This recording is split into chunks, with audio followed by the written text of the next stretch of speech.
It's very simple in this age to improve one's life. It's very simple. One doesn't have to go in a cave and be a yogi. One doesn't have to perform some huge austerities. There is no need of some money. There is no need of some social position. There is no need of some academic education. Patita Pavana means that you can be stupid, you can be poor, you can be miserable. Maybe that's the best way to be. Now that we are of course trying to address all kinds of people, but most people come to Krishna consciousness because they are curious, they are miserable, they have no money, and they search transcendental knowledge. Gets very little. Usually it's the three purposes which people come around. So that's natural, and that's okay. That's completely okay. So this is a very, very liberal movement. Like we are dealing constantly with people. Sometimes I think, if I wouldn't join this movement 45 years ago, would I meet so many strange people? You know, because I tell you quite frankly, in 45 years I met very strange people coming to this movement. People which most of you cannot even imagine, because to tell you quite frankly, you all live in a very confined environment. Even some people think, yeah, I travel, I was in America and I came back. You know, and I was here and I was there. But actually people live in a very confined environments. They dream about, my God, I wish I could go to America. Well, go and look. It's not exactly a place to enjoy. And then I say, I wish I could go to India. Go and look. If you want to enjoy materially spoken in India, wrong place to be. For us Westerners to go to India and enjoy, oh, not easy. Just the temperature, then comes the food, and then comes these millions of people. They are everywhere. So like in Copenhagen, you walk around and every 5 minutes you meet a person. In India, every 5 minutes you meet 5,000 persons.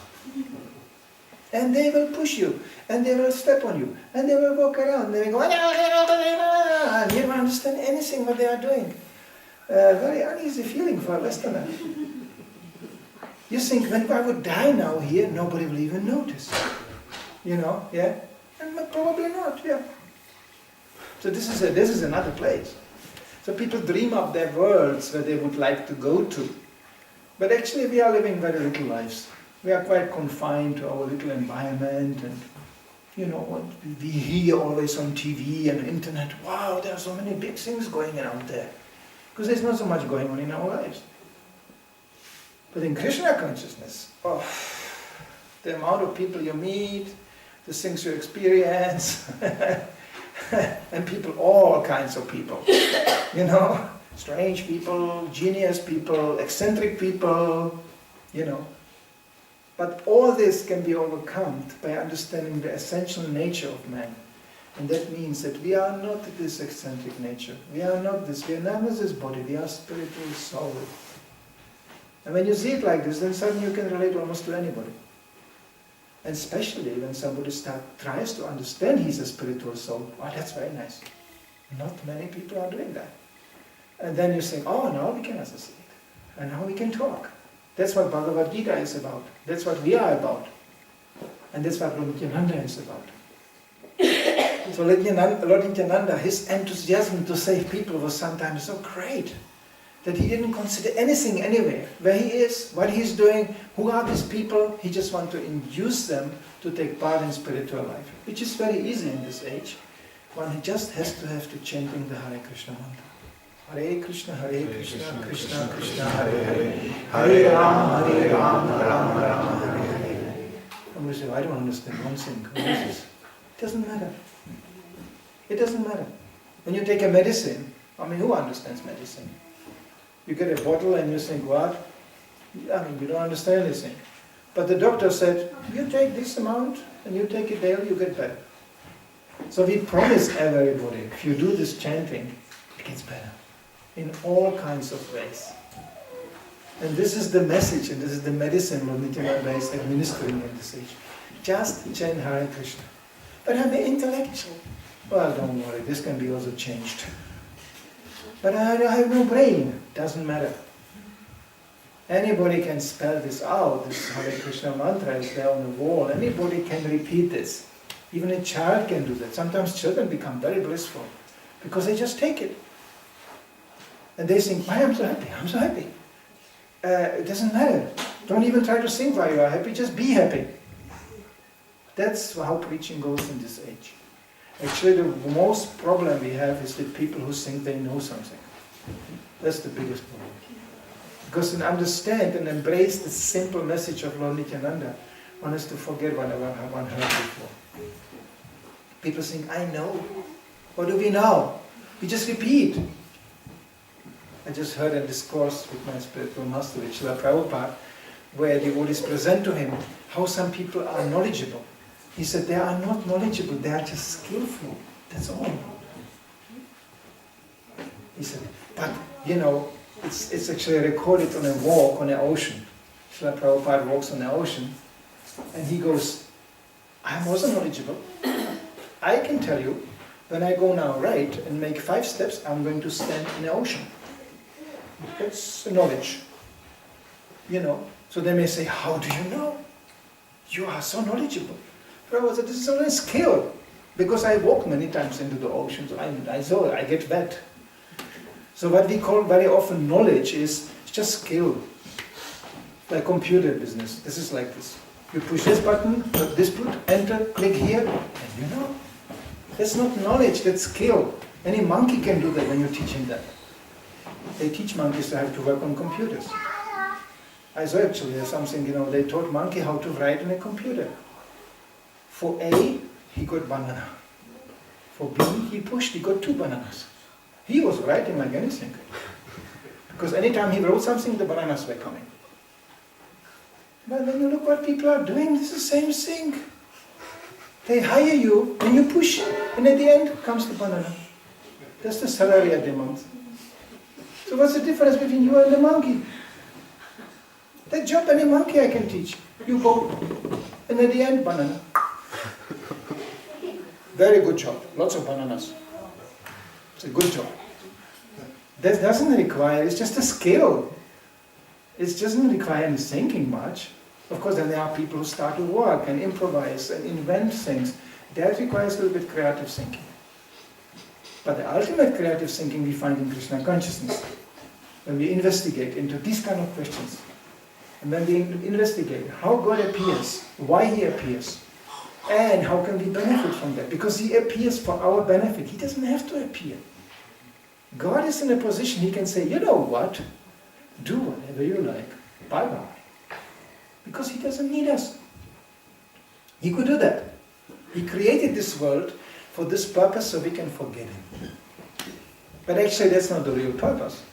The real purpose is so we can remember Him. So He appears in this world on one side to show us, hey, that's me. And simultaneously arrange this world in such a way so it's a little bit painful. And there is a meaning to it. People complain, what kind of God is this? He allows so much pain. Of course. Just imagine there would be no pain. Just imagine you would sit here and after a while not feel any pain. Because anybody sitting like this for a few hours will definitely feel some pain. So you will feel no pain. So you will sit, and you will sit, and all the blood will go out from your legs, and everything. You become half paralyzed, you will still smile. Because you don't feel any pain. You don't even realize that you cannot get up anymore. And you will wonder, why cannot I get up? Yeah, of course, because you are half dead. So pain has a very, very specific meaning. Pain means a warning. Ow! Don't do this. You touch fire. You cut it with a knife, a finger. Just imagine you work in a kitchen, you have no pain. Terrible. You will cut the potato, you will cut the finger, you know, you go, oh, where's my finger? But it's so arranged that as soon there is a little danger, there's pain. So pain means warning. That's the only meaning of pain. Otherwise, God is not a sadist. He's not enjoying, they are suffering, yeah. No. He's very concerned. Stop suffering. Get out of that environment. Get out of that fire, get out of that dangerous place. Everybody's dying. Who wants to die? You know? Yeah? Of course, some people really decided it's so intolerable, I want to die. That's extreme. But most of the people, they have an instinct, oh, I don't want to die. They go, you know, and even the body is very, very much dying. They still go to the doctor and say, hey, can you put some plastic here and stuff it up and, you know, and medical business is great. It's a great business. You always promise people you take this, gets better. We have only one message. It doesn't matter what you take, it gets worse. And it's completely natural it gets worse. It has to get worse. So we get the point. It's not a place to be. But that doesn't mean we are negative about this world. No, we are using it properly. There's a use to it. Like this body is basically a source of pain. It is. Essentially spoken, when you think soberly, most of the life you are suffering, you are not enjoying. Eating, sleeping, sex life and defense. This is 4 needs this body has. Now tell me how much pleasure you get out of this. People say, eating? Of course, I enjoy it. How long? How much? And did you eat the right thing? No. Very easy, it turns into pain. And the older you get, the worse it gets. You know, older people usually go, very nice food they have here. Bye-bye. Because they already see the pain coming when they eat this. You know, and you see old people, you hear what they talk. It's only about diets and medicine. You know, because they try to come around that pain. No, it's just eating. Sleeping? Oh, really? Just try to sleep. I know in Denmark they are supposed to be very good at it, but just try to sleep, and the more you sleep, do you know you're becoming more happy? I don't think so. Then comes the nightmares, you know, and then comes, oh, you wake up and then, where I am, I don't know anything. Do you ever saw somebody happily, really rested? Oh, I had a wonderful expression amongst ladies. It's called beauty sleep. Did you ever see a lady being beautiful when she wakes up? No, I don't think so. They asked me, one very famous actress, how do you manage to be always so beautiful? She was honest. She said, you should see me when I wake up. So it's as simple as that. So there's no pleasure and advancement in that. And then comes eating, sleeping, and then comes sex life. Oh, what a pain that can be. How complicated. How difficult. Am I going to get AIDS or not? We don't know. And what about if I get pregnant? And what about if the man turns out to be a full-time idiot? It's very possible. And what about if this? And what about if that? It's so much anxiety. And believe it or not, we are not against these things. In Vedic culture, the culture we represent, these things are also done, but nicely. You want to eat? Offer your food to Krishna, take prasadam, eat. You want to have sex? I'm joking, Krishna is saying in the Bhagavad Gita, I am sex. That's me. You can serve me by having sex, but it's a religious sex. And for that, you will have to do this. I don't want to go now into this very detailed explanation on Lord Nityananda's Appearance Day, how to have sex life. But it's a science. And from that comes a good child. So it's a whole science about this. Serious science, actually. People don't know these things.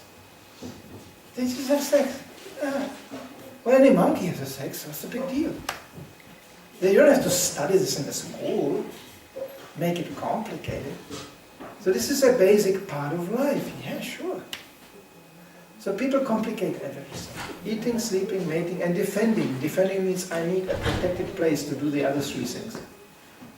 What is struggle? You have to pay rent. 12,000 kroner for 1 room, 1 kitchen. You know what it is? 12,000 kroner in Copenhagen. There are countries where this is an astronomical number. They just think, what? Just to go home and sit in one room, you pay 12,000 krona a month. This is crazy. You tell anybody in India, translate into rupees, this is what you will pay to sit in one room. There we go. Acha. They will not be able to relate to that. Because in India, when you enter a home, well, you have a hut or a simple thing and you sit in it. It's warm. There's no heating, you know. There's no need of heating. It's warm enough, for sure. And here, everything is just sealed off and isolated, and you sit there in 12,000 krona a month. And then comes the electricity bill. You know, and then comes the heating bill. You know. Just barely surviving. This is a society where you can barely survive. And they tell you this is advanced. People struggling the whole day just to stay alive. And it becomes worse and worse. Kali Yuga, this age, means at the end people will be so frustrated. They will leave the cities and rather live in a cave. Impossible to live anymore. This is predicted. So in such a age, Lord Nityananda appears just to spread this Krishna consciousness. Because that you can do anytime, anywhere, in any place. It is not like people have to come here and live here. No, that would be very difficult. It's a very small place. You know, this is just the information center. Here we can get an idea, here we can get the inspiration. But the living, that we have to do where we are. Most of us. And of course then we have a boy coming in, you know, who is maybe just 18 years old. His girlfriend left him, the only thing he has a bunch of debts. You know, so he goes, I want to be Hare Krishna, I want to live here. Well, why not? Try it out. But again, it's trying out. He may grow up, he may become a man who eventually maybe wants even to get married or whatever. So people go out there and they are supposed to conduct their Krishna consciousness in the environment they are living in. It's possible. We can always chant Hare Krishna, we can always read Bhagavad Gita, we can always study this philosophy in any place, anywhere we are. So Lord Nityananda means unconditional distribution of Krishna consciousness. There is no material qualification required. This is called Ahetuki Apratihata. There is no material circumstance needed that we become Krishna conscious. As a matter of fact, if this material circumstance becomes worse, then people start to take more to Krishna consciousness. I remember I came first time to Russia when the communism collapsed. You cannot imagine a feast like this, a festival like this. There will be 3,000 people sitting there easily. And don't worry, they will not understand anything. They will just be happy. Something new is happening. Hare Krishna. Interesting. There will be 3,000 people sitting there. They will be all, Hare Krishna, yeah, great, well, I want to do this. Especially in Russia, it's like that. So they will do that.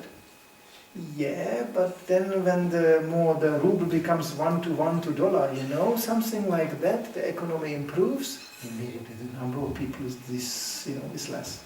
Even in Russia, it's still big, but if you would take the misery out of Russia, which is actually an extremely miserable country, so you know, if you would take the misery out, then not needed to be Krishna conscious. Why should I do that? I have my nice car, I have my nice apartment, I have my bank account. Why should I do this? This is natural. Unfortunately, it's like that. So we are here for people who are inquisitive, who ask maybe questions, as we mentioned before. And that's what Lord Nityananda appeared for. His pastimes, as I mentioned, are sometimes of a very ecstatic, eccentric nature. But not to be confused with this. There's even a saying in Bengal, just because you see Lord Nityananda coming out of a liquor shop, you know, that doesn't mean he's a drunkard. You know, so one should not be mistaken. God can be quite eccentric, but he's still God. When we are eccentric, usually we go mad and create some damage, or something completely insane. It's called artist. When you are really insane, and you do something completely absurd, then you become famous artist. My God, he's so mad. I have to go and look. And everybody goes to the pop concert just to watch. Is he mad? How mad? You know, this is the culture which is dominating here. Who is more mad? No. When God is eccentric, like I said, everybody becomes uplifted and elevated. This is the nature of Lord Nityananda. And it's described that through His mercy, when He is pleased, we can reach actually other incarnations of God, other forms of God. Because He is the most merciful one. You cannot be more merciful as that. There were very heavy conditions in previous ages to cultivate spiritual life. You have to be placed in a particular circumstance, you have to be in a certain state of renunciation, you have to perform certain activities which is today impossible to perform, you have to meditate for hundreds and thousands of years, or you have to offer God very opulent, golden temples. Here we have a hard time to fix the piping, or to speak of some gold. This is age. People don't have money. We are very poor and very wretched people in comparison how people used to live. There is always a false propaganda that we are advancing. Yeah, we are advancing, but way down, not up. Like I described, just to find a flat and survive in it, it's a struggle. Previously it was not difficult to live. It's predicted in this age, whoever can maintain one child, one wife, and he has family, is considered expert. And whoever takes bath once a week, he's super clean. Whoever knows how to put some words together, he is a super intellectual. And whoever has the longest hair is beautiful. It's all prescribed, it's all in our box. This is the age we are living in. And people will designate themselves, as they like. I am intellectual. Really? Then tell me something about philosophy. Well, I think we should have more beer. Yeah, great philosophy. Anybody can say anything he is. He can, even academically spoken, he can get any title he wants. It's just a question of filling up the papers, And you make the cross in the right place and you study, maybe become a doctor, PhD. The problem is the man cannot tie up even his shoes. He's a social idiot. He doesn't even know how to relate to people. I'm professor. He don't even know how to feed himself. There are actually people like that. In academic circles you find extremely strange people. Once I read an article about the most advanced scientists of the 20th century, with a detailed account of their lives. My God, this was like reading from some psychiatric hospital. Each single one of them. Like you maybe heard the word Darwin. We have a book about Mr. Darwin here too. Anybody coming close to Mr. Darwin was shocked. This is a man who laid foundation to all this rubbish you teach and learn in the schools, but you cannot be with him in one room. He was completely deranged, he couldn't keep the line of the conversation, he was passing bad air all the time, he was just stinking, he was not washing himself, he was an insane person. People are going, oh, I have to go out of here. Thank you, Mr. Darwin, very much. Bye-bye. I mean, there are plenty of examples like this. And I met I met a Sanskrit professor in Germany. He was studying even our books. And there is a book dedicated to the life of Lord Chaitanya and Lord Nityananda. It's called Chaitanya Charitamrita. It's a biography actually. And if you are interested, please, we have these books here. And he knew even Bengali. He knew the language the book was written in. But he asked me one question. Do you know who this Lord Chaitanya was? And who this Lord Nityananda was? He simply couldn't understand. This was so mysterious to him. So therefore Krishna says, there is one condition to understand me. That means you have to surrender to me. It means you have to become a devotee. That's the problem. In the academic world they say, you learn this and this and this, and then you know, and then you are convinced. Yes.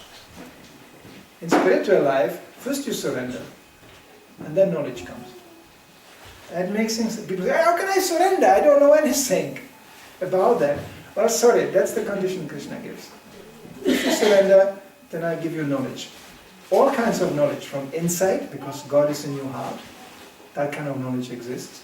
And I give you knowledge from outside in front of a spiritual master, a teacher, and there's books. Everything is there if you want to, but you have to want to. Want to? Surrender means I want to, yes. That's called surrender.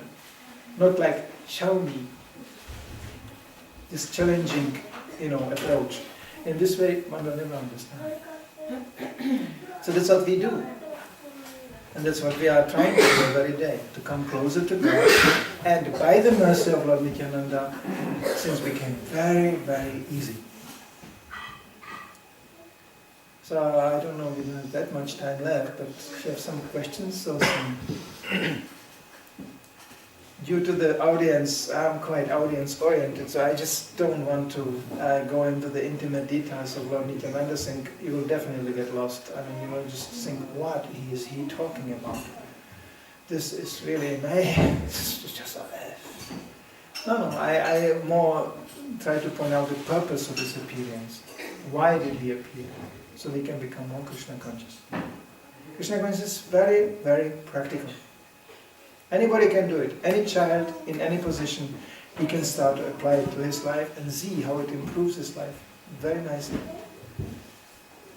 And people get uneasy sometimes. Well, it means I have to change something. Yes, we have to change something. But if we don't want to change something, it will be changed anyway. We cannot maintain status quo in this world. It will be changed anyway. Srila Prabhupada said, somebody says, I will never surrender to God. I will not bow down like this.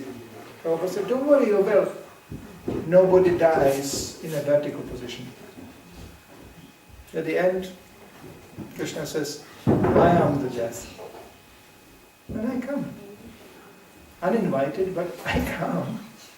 So everybody is dying horizontally. That's the bowing down business. But why to actually be forced like this? Why not just voluntarily? And there is something we get back. People always think surrender means I have to give, I don't get anything. Oh, what we get in Krishna consciousness? Knowledge, bliss forever. It's not an empty promise. Not at all. Otherwise, why are we doing this? We have to get something in return. So why are we staying around? Why are people practicing Krishna consciousness year after year? This cannot be just an empty ritual. This has to be some taste. I have to get something out of this. And that taste is coming by the mercy of Lord Nityananda very easily. Even those who don't want to have the taste will be imposed upon them. It's described that when Lord Nityananda was in ecstasy, he jumped in the river Ganges and he floated down like a dead body. Sometimes they throw dead bodies in that river in India. And he was just chanting very loudly. So loud that anybody could hear it. There's a Lord Nityananda floating down the river, chanting very loudly the holy name. And sometimes those days in Ganges there were even crocodiles. Because there was pieces of jungle also. So sometimes even crocodiles came around. And it's described that Lord Nityananda just grabbed the crocodiles and slapped them and said, you chant too, Hare Krishna. His mercy was not even conditioned to the humans. Very eccentric kind of behavior. Don't imitate that. So, you can only request anybody just to take a little bit of the mercy of Lord Nityananda and try to be a little bit more investigating into Krishna consciousness. Srila Prabhupada ki